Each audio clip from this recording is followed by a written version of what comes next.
بسم الله الرحمن الرحيم الحمد لله وكفى والصلاة والسلام على الحبيب المصطفى صلى الله عليه وعلى آله وسلم تسليما كثيرا. صلي وسلم على محمد يا رب، صلي وسلم على محمد. إن الله وملائكته يصلون على النبي يا أيها الذين آمنوا صلوا عليه وسلموا تسليما. رب اشرح لي صدري ويسر لي أمري واحلل عقدة من لساني يفقه قولي. Et puisque ces versets de Surat Taha apaisent le cœur de notre frère bien-aimé Cédric, encore une fois, رب اشرح لي صدري ويسر لي أمري واحلل عقدة من لساني يفقه قولي.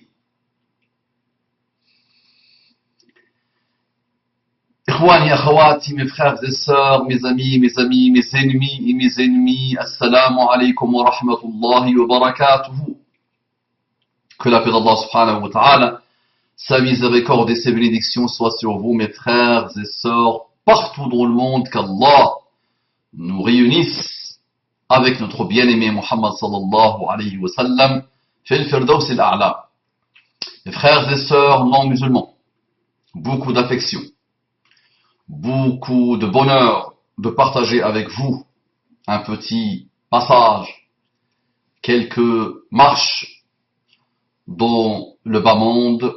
Je demande à Allah subhanahu wa ta'ala de vous accorder la guidée et ses délices. Et les délices de la guidée islamique, on entre directement dans le vif du sujet, le mariage de notre frère Cédric. Cédric est un frère, qu'Allah le bénisse, qui m'aime en Allah subhanahu wa ta'ala, et que j'aime en Allah subhanahu wa ta'ala, et je lui annonce la bonne nouvelle qu'il connaît sûrement déjà. Allah subhanahu wa ta'ala annonce son amour à ceux qui s'aiment en lui. Il n'a aucun intérêt à m'aimer. Du bas monde, il ne tire pas de gloire, ni d'argent, ni rien de cet amour, et je n'ai aucun intérêt pécunier, financier, du bas monde, de la gloire, de l'aimer. Je l'aime que pour Allah et il m'aime que pour Allah. Et en Allah subhanahu wa ta'ala, wajabat mahabbati, dans le fameux hadith, et le mutahabbina fiyya, mon amour est obligatoire pour ceux qui s'aiment en moi. Aina al-mutahabbuna fi jalali, al-yawma udhilluhum tahta dhilli, yawma la dhilla illa dhilli. Où sont ceux qui s'aiment en ma majesté? Allah dira, le jour du jugement dernier. Aujourd'hui, je les ombragerai, je vais les ombrager sous mon ombre, ce jour où il n'y a pas d'ombre autre que la mienne.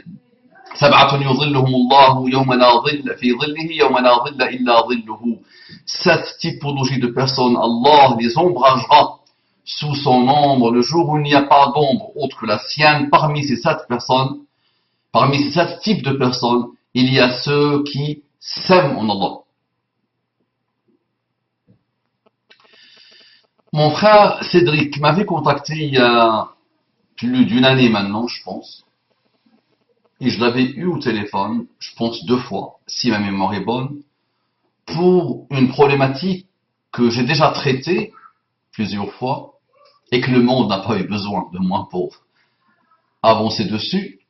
Mais, à titre de rappel, j'ai voulu encore faire un petit rappel à mon frère Cédric et à mes frères et sœurs. Donc la situation de frère Cédric, c'est qu'il est avec sa femme, il est avec une femme, avec laquelle il a eu des enfants, et il n'a jamais pu ou voulu peut-être se marier avec elle. Sûrement il l'a connue dans une époque où il n'était pas encore dans le repentir sincère.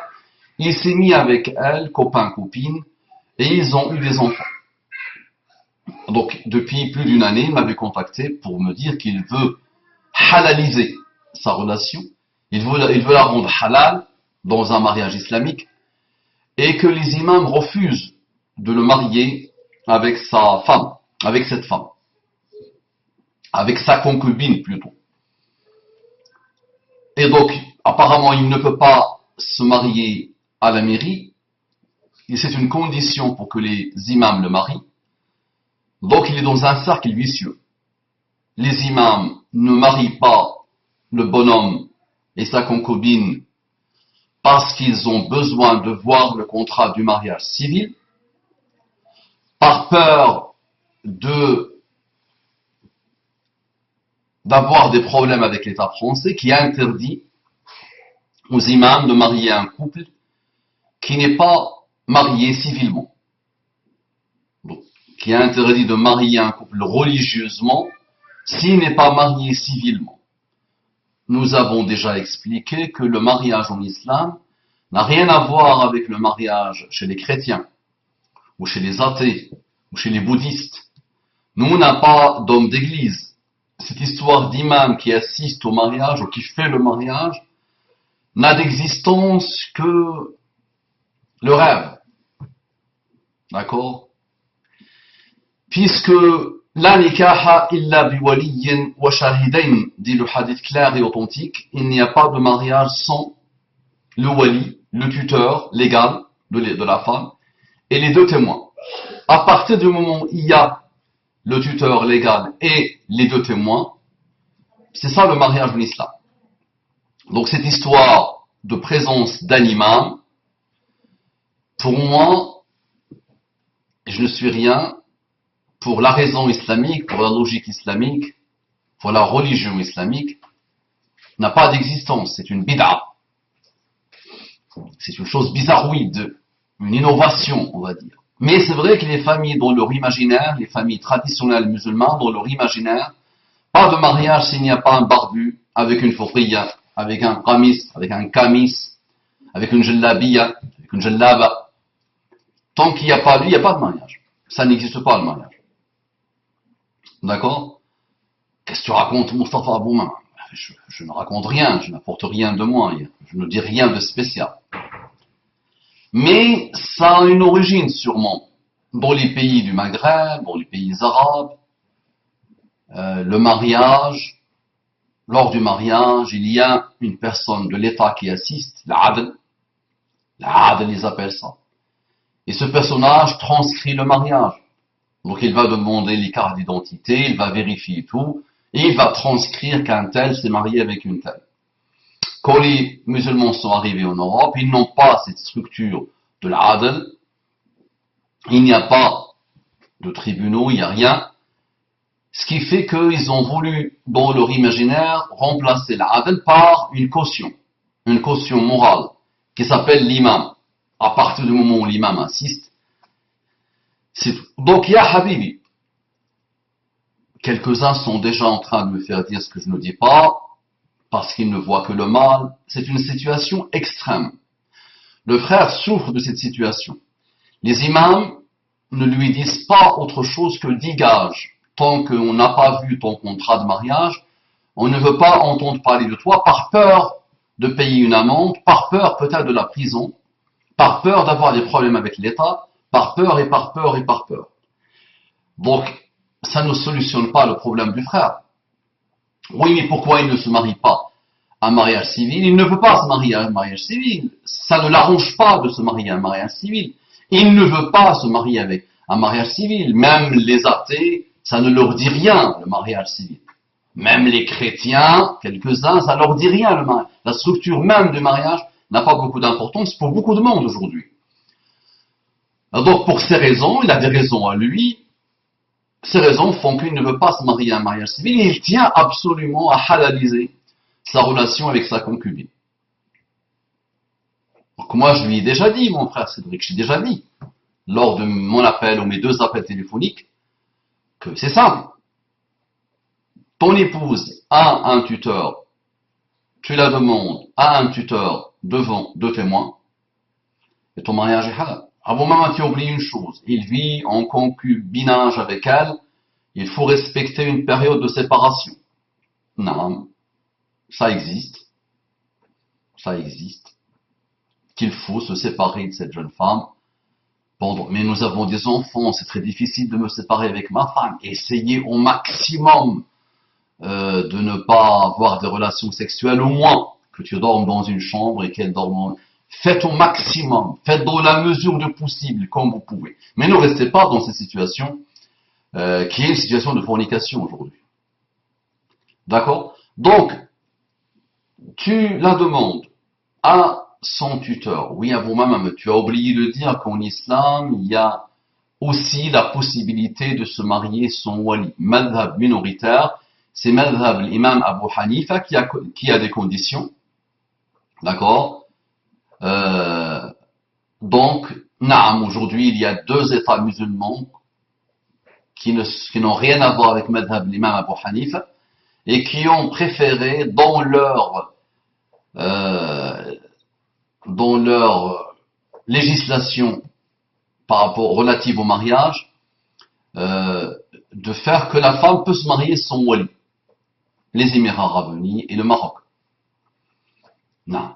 Mais il vaut mieux essayer, ça ne coûte rien, de la demander à son tuteur. Abou Mama, peut-être l'épouse, la concubine de Monsieur Cédric, la concubine de Cédric n'est pas d'origine musulmane, elle s'est convertie à l'islam, ce qui veut dire qu'elle n'a pas de wali. Il faut que le wali, la condition, il faut que le wali soit musulman. Le tuteur, il doit être musulman. Très bien. As-sultan waliyu man la waliya lahu, dit le hadith. As-sultan waliyu man la waliya lahu. Ça veut dire le gouverneur, le représentant de l'État, et le wali de celui qui n'a pas de wali. Dans les pays musulmans, le wali peut être un imam, peut être un responsable associatif, qui a un excellent comportement, qui est connu, reconnu par un comportement excellent. Il peut être une connaissance aussi.